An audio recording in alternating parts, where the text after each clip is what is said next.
নবীজি মিরাজ থেকে ভ্রমণ করে আসার পরে হযরত বিলালকে ডাক দিলেন। সাহাবীরা আশ্চর্য হয়ে গেল, কি ব্যাপার? নবীজির সামনে বড় বড় সাহাবী বসে আছে। আল্লাহর নবীজি হযরত বিলালকে সামনে ডাকলেন, ও আমার সাহাবী বিলাল, সত্য করে বলো তুমি কি এমন আমল করো? বিলাল কান্না শুরু করে দিয়েছে, ইয়া রাসূলুল্লাহ, আমার তেমন কোনো আমল নাই, আমার শরীরটা দুর্বল, আমি রাত জেগে নামাজ পড়তে পারি না। আমার ভাইরা, হযরত বিলাল কান্না শুরু করলেন, ইয়া রাসূলুল্লাহ, ইয়া হাবিবাল্লাহ, নবী আমার, আমি তেমন কোনো আমল করতে পারি নাই, তবে কালিমা পড়ার পর থেকে নিয়ে দুইটা আমল আমি করি। এক নম্বরে আল্লাহ এবং আল্লাহর রসুলকে আমি জীবনের চাইতে বেশি ভালোবাসি, আমি জীবন দিয়ে দিব, কিন্তু নবীর বিরুদ্ধে একটা কথা আমি সহ্য করতে পারবো না। আমি না খেয়ে থাকবো, পেটে পাথর বেঁধে থাকবো, কিন্তু নবীর সংস্পর্শে ছাড়তে পারবো না। এই আমলটা আমি করি।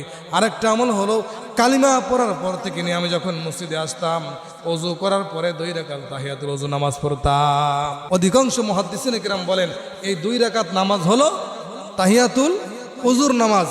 হযরত বিলালের মধ্যে ছিল এই 2টা আমল। একটা জীবনের চাইতে আল্লাহ এবং রসুলকে বেশি ভালোবাসতেন, আর একটা হলো যখনই ওযু করেছেন কি করেছেন, 2 রাকাত নামাজ পড়ছেন। আল্লাহ তাআলা যেন আমাদেরকে নিজের জীবনের চাইতে আল্লাহ এবং আল্লাহ রসুলকে বেশি ভালোবাসবো। এবং এই আমলটা আপনারা সকলেই করবেন। যখনই ওযু করবেন, মাকরুহ ওয়াক্ত ছাড়া যখনই ওযু করবেন 2 রাকাত তাহিয়াতুল ওযু নামাজ পড়বেন।